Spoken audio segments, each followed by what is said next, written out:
আমি যখন 8 মাসের গর্ভবতী তখন আমার মা আমার শাশুড়িকে এসে বললেন, বিয়ান আপনি বুড়ো মানুষ, তার উপরে আবার বাতের রোগী। আমি বলছিলাম কি মেয়েকে আমি আমার সাথে আমাদের বাড়িতে নিয়ে যাই, ওর তো এখন 8 মাস হতে চললো, একেবারে ডেলিভারি করিয়ে নাতি নাতনি সহ নিয়ে আসবেন। এই কথা শুনেই আমার শাশুড়ি মা বলল, আমি বাতের রোগী হলেও যতটুকু পারছি ওর সেবা করছি, এই অবস্থায় ওকে ওর বাপের বাড়িতে পাঠালে আশেপাশে সমাজের লোকজন কি বলবে বলুন তো। তখন আমার মা বলল, আমার মেয়েকে আমি নিয়ে যাব, তাতে সমাজের লোকজন এখানে বলার কি আছে। আমার শাশুড়ি মা তখন বললেন, আচ্ছা ঠিক আছে, আমার ছেলে বাসায় আসুক, তখন না হয় ওকেই বলিয়েন আপনি আগে, আমি না হয় শাশুড়ি হতে পারি কিন্তু ও তো ওর স্বামী। এমন সময় আমার স্বামী অফিস থেকে চলে আসলো। আমার স্বামী ড্রয়িং রুমে আমার মাকে দেখে সালাম দিল। আমার স্বামী আমার মায়ের সাথে কথা বলে রুমে আসলো ফ্রেশ হতে। আমি ঠিক তখন আমার পেটে হাত দিয়ে ব্যথায় কাতরাচ্ছিলাম। আমি তখন আমার স্বামীকে দেখে বললাম, বাচ্চাটা তোমার মতোই দুষ্ট হবে। তখন আমার স্বামী বলল, কেন? আমি তখন বললাম যে কতক্ষণ পরপরই ও আমার পেটে লাথি মারে। আমার স্বামী তখন আমাকে হাসতে হাসতে বলল,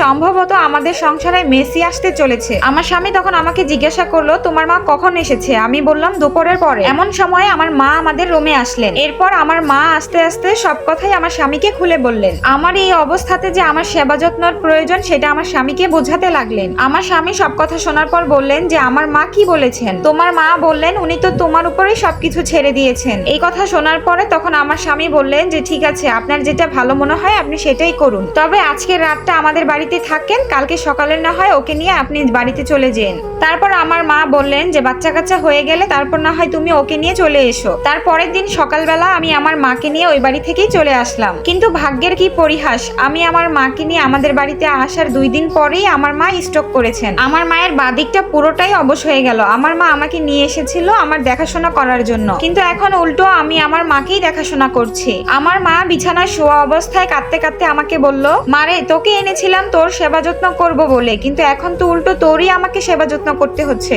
আমি এই কথা শুনে বললাম, মা তুমি বেশি কথা বলো না, ডাক্তার বলেছে তুমি এখন যত চুপ থাকবে ততই তোমার জন্য মঙ্গল। এমন সময় দরজার কলিং বেল বেজে উঠলো। আমি গিয়ে দরজা খুলতেই দেখতে পেলাম আমার স্বামী এসেছে। আমি বললাম, তুমি এসেছো? কাল থেকে মা বারবারই তোমার কথা বলছিল। তখন আমার স্বামী বলল, মা কোথায়? আমি বললাম, মা রুমে শুয়ে আছে, মা একেবারেই নড়তে চড়তে পারতেছে না। তখন আমার স্বামী বলল, বাবা এখনো অফিস থেকে আসেনি? আমি বললাম, আজ 2 দিন যাবত বাবাও অফিসে যাচ্ছে না, তুমি আসবে বলে বাবা বাজারে গিয়েছে কিছু ভালো মন্দ সদাই করতে। এরপর আমাকে নিয়ে আমার স্বামী আমার মায়ের রুমে আসলো। আমার মা আমার স্বামীকে দেখে তখন আরো বেশি কান্নায় ভেঙে পড়লেন। আমার মা বলল, বাবা তুমি এসেছো, আল্লাহ আমাকে একটি মাত্রই মেয়ে দিয়েছে, ডায়না আমার নিজের মেয়ে হলেও তুমি আমার নিজের ছেলের মতোই, আমার যদি কিছু হয়ে যায় তাহলে তোমরা তোমাদের ওখানে তোমার শ্বশুরকে নিয়ে যেও। আমার স্বামী তখন বললেন, মা আপনি এরকম অলক্ষণে কথা কখনোই বলবেন না, আপনার কিছুই হবে না, একবার স্ট্রোক করলে তেমন কোনো সমস্যাই হয় না, উন্নত চিকিৎসা করালে আপনি ঠিকই ভালো হয়ে যাবেন। এরপর আমার মা আমাকে বলল যে, মা রে জামাই অনেক দূর থেকে এসেছে,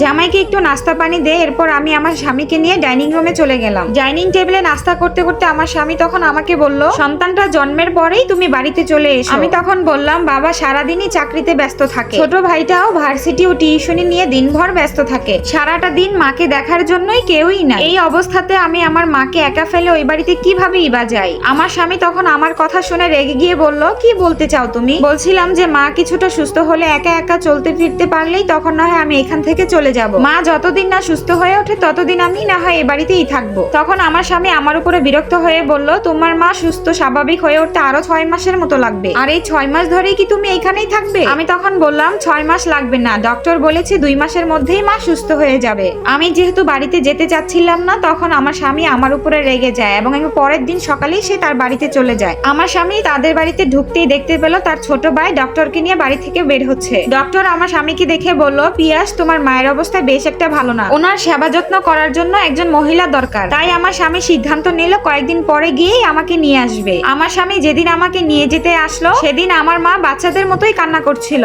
আমার মা তখন আমার হাত ধরে বলছিল, দেখ মা তুই চলে গেলে আমি মরে যাব। আমি তখন মায়ের এই অবস্থা দেখে কান্না করে দিয়ে বললাম, মা গো মেয়েদের জীবন এত কঠিন কেন? নিজের অসুস্থ মাকে এইভাবে একা ফেলে কেনই বা চলে যেতে হয়? আমি এই সময়তে মাকে একা রেখে চলে যায় আমার মা বাবা এটা কেউই চাচ্ছিল না। আমি যেমন আমার মায়ের কথা ভাবছিলাম ঠিক তেমনই আমার স্বামীও তার মায়ের কথা ভাবছিল। অবশেষে আমি আমার মায়ের থেকে বিদায় নিয়ে আমার স্বামীকে নিয়ে আমার শ্বশুর বাড়িতে চলে আসলাম। আমি আমার শ্বশুর বাড়িতে আসার পরে আমার শাশুড়ি কিছুটা সুস্থ হলেন, তিনি এখন আগে থেকে অনেকটাই সুস্থ।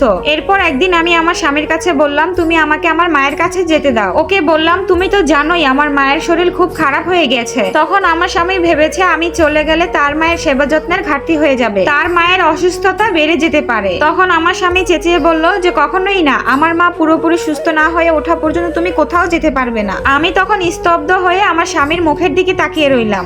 এর বেশ কিছুদিন পরেই আমার ফুটফুটে একটা ছেলে সন্তান হয়েছে। আমার ছেলের বয়স তখন 17 দিন। আমি তখন খাটের উপরে বসে আমার ছেলেকে দুধ খাওয়াচ্ছিলাম, আর বিছানার এক পাশে আমার স্বামী শুয়ে আছে। এমন সময় আমার স্বামীর মোবাইলে একটা কল আসলো। আমার স্বামী তখন মোবাইলটা হাতে নিয়ে দেখলো আমার বাবা তাকে কল করেছে। আমার স্বামী তখন ফোনটা রিসিভ করতেই আমার বাবা কান্না করে উঠলো। আমার বাবা তখন ফোনের ওপার থেকে বলে উঠলো যে বাবা, কিছুক্ষণ আগেই তোমার শাশুড়ি মা মারা গিয়েছে। এই কথাটা বলেই তখন আমার বাবা হাউমাউ করে কাঁদতে লাগলেন। মোবাইলটা লাউড স্পিকারে ছিল বলে সেই কথাটা আমি শুনে ফেলেছি। আমি আমার স্বামীর দিকে তাকিয়ে তখন চিৎকার করে কান্না করে দিলাম। এক মুহূর্তের জন্য মনে হচ্ছিল যে আমার স্বামীর জন্যই আমার মা মারা গিয়েছে। আমার মায়ের মৃত্যুর জন্য আমি সারা জীবনই আমার স্বামীকে দায়ী করব। আজ যদি আমি আমার মায়ের পাশে থাকতাম তাহলে হয়তো আমার মা আজকে বেঁচে থাকতো। আমার মা ঠিক সময় তার সেবা যত্ন পায়নি বলে আজ সে আমাদেরকে ছেড়ে চলে গিয়েছে। আমার স্বামী তখন বলল, এখানে তুমি আমার অবস্থানটা কখনোই বুঝবে না। আপনাদের কাছেই প্রশ্ন রয়ে গেল যে এখানে মেয়েটার কি দোষ ছিল আর ছেলেটারই বা কি দোষ ছিল।